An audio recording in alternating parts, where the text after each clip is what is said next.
Right now, the man who built your iPhone has never owned one. Not because he doesn't want one.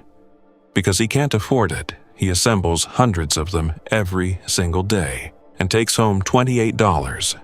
This is the story of where your $1,200 actually goes, and who keeps it. Let's start with the company itself. Apple. $4.3 trillion in market capitalization. That's more than the entire GDP of Germany, more than France and Italy combined. One company. In 2024, Apple generated $295 billion in revenue. Their net profit, $94 billion. In a single year, Tim Cook, CEO of Apple, personally earned $74.6 million in 2024. That's $204,000 per day, every day, including weekends. Now, let's go to the other side of this equation, the side Apple doesn't talk about in keynotes, to the people who actually build your phone, with their hands. 90% of iPhones are made in one city, Zhengzhou, China. Population, 13 million people, but the world knows it by a different name. One factory complex, 5.4 square kilometers. That's bigger than 700 football fields, all under one company, Foxconn. 350,000 workers in one facility. This factory produces 500,000 iPhones a day. That's one iPhone every 1.7 seconds, around the clock, every single day of the year. The founder of Foxconn is a man named Terry Gou. His net worth, $7 billion, built entirely on the backs of his workforce. Now, let's talk about that workforce. A Foxconn worker earns between $3 and $5 an hour. They work 12-hour shifts, 6 days a week. Think about that for a moment. To buy the iPhone they spend their days building, a Foxconn worker needs to save their entire salary for 8 months straight. No spending, nothing. 8 months of labor for a product they put together with their hands.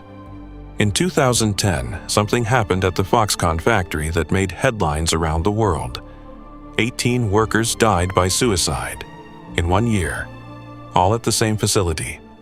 Foxconn's response? They installed nets around the buildings to catch people jumping. Those nets are still there today. Apple had been auditing Foxconn's condition since 2007. They knew, and production continued. Now let's talk about what's actually inside your phone. You hand over $1,199 for an iPhone. Here's what that money is buying. The display, $110, made by Samsung. Let that sink in. Apple's biggest competitor makes the screen for Apple's most expensive product, the processor, the A18 Pro chip, $45, made by TSMC in Taiwan. Here's the thing about that chip. It's more powerful than the computers NASA used to land on the moon. The camera sensors, $50, supplied by Sony. The battery, $5. Titanium frame, $12. Add everything up. Total cost of all components, roughly $450. Assembly at Foxconn, $3 to $10 per device. Total cost to produce your $1,199 iPhone, around $460. Apple keeps the rest. That's a margin of roughly 60% on every single phone, multiplied by hundreds of millions of units per year. This is how you build a $4 trillion company. But here's the part that doesn't make it into the ads. Apple doesn't manufacture anything. They design, they market, they sell. The actual physical work, that's outsourced to factories in China, Taiwan, India, to workers earning a fraction of what the product sells for.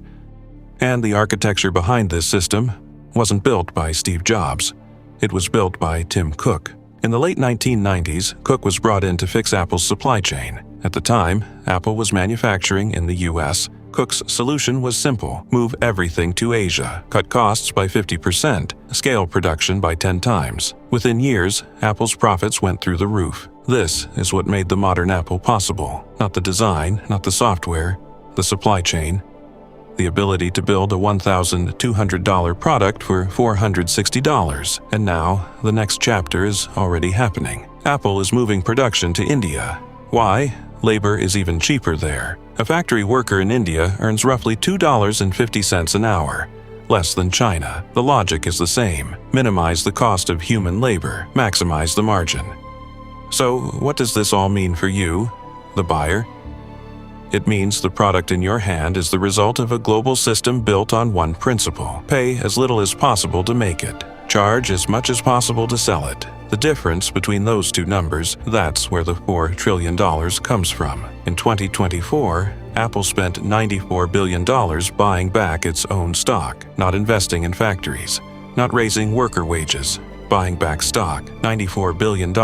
That's more than the GDP of 130 countries. And Tim Cook, who engineered this entire system, took home $74.6 million for the year. The average Foxconn worker in the same year earned around $8,000. That's a difference of more than 9,000 times. Same year, same company, same product, 9,000 times.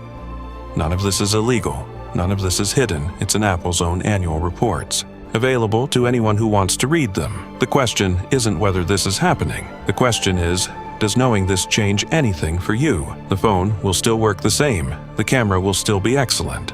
The logo will still be on the back. But now you know what that logo actually cost.